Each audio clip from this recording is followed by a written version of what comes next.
வணக்கம் மக்களே, நான் உங்கள் கொடிராம். இன்னைக்கு நம்ம கொடி பிரகார சேனல் என்ன பார்க்க போறோம்னா, சென்னை மாவட்டம் தாம்பரம் பகுதியில் உள்ள பல்லாவரம் மற்றும் காமராஜர் நகர், கரிகால நகர் இந்த 3 பகுதிகளிலையும் குடிநீரில் குடிக்கக்கூடிய குடிநீரில் கழிவுநீர் கலந்து அந்த குடிநீரை மக்கள் குடிச்சு பாதிப்புள்ளாயிருக்காங்க.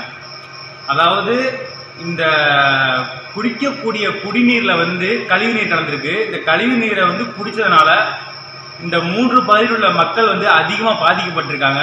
கிட்டத்தட்ட 60 பேர் இந்த குடிநீரை குடிச்சு கழிவுநீர் கலந்த குடிநீரை குடிச்சு ரொம்ப பாதிக்கப்பட்டு ஆஸ்பத்திரியில் சிகிச்சை எடுத்துக்கிட்டு இருக்காங்க. இதுல முக்கியமா என்னன்னா, இதுல 3 பேர் உயிரிழப்பு இருந்திருக்காங்க. இந்த கழிவுநீர் கலந்த குடிநீரை குடிச்சதுனால 3 நபர்கள் உயிரிழந்திருக்காங்க.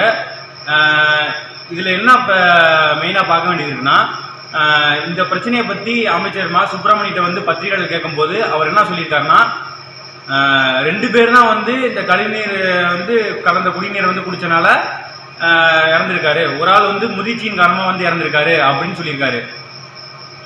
இப்ப நம்ம இதுல பார்க்க வேண்டிய விஷயம் என்னன்னா, அதுல முதியவரை விட்டுருவான், முதிர்ச்சி காரணமா இறந்தவரை விட்டுருவான், மிச்ச 2 பேர். அதை பத்தி நம்ம பேசலாமா? அதாவது ஒரு மனிதனுக்கு முக்கியமான ஆதாரமே நீர் ஆதாரம். அது இல்லாம உயிரே வாழ முடியாது. அப்படி இருக்கக்கூடிய அந்த நீர்ல எவ்வளவு அசால்ட்டா, எவ்வளோ மோசமா நடந்துகிட்டு இருக்கு பாத்தீங்களா நகராட்சி.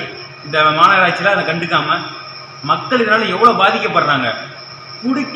குடிக்கிற தண்ணியில இவ்வளவு பிரச்சனை மக்களுக்கு இருக்கு.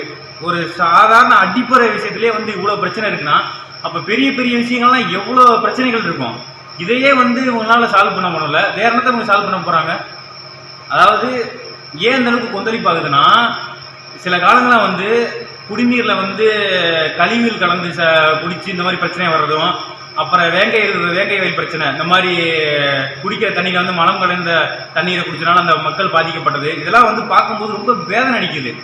வரக்கூடிய காலங்கள் என்னடா அது, ஜெனரேஷன் ரொம்ப முன்னாடி போய்கிட்டு இருக்கு, காலங்கள் கடந்துகிட்டு இருக்கு, எல்லாம் முன்னாடி போய்கிட்டு இருக்காங்க, நம்ம திரும்பி நம்ம பின்னோக்கி தான் போயிட்டு இருக்கோமா அப்படின்ற அளவுக்கு ஒவ்வொரு விஷயம் நடந்துகிட்டு இருக்கு.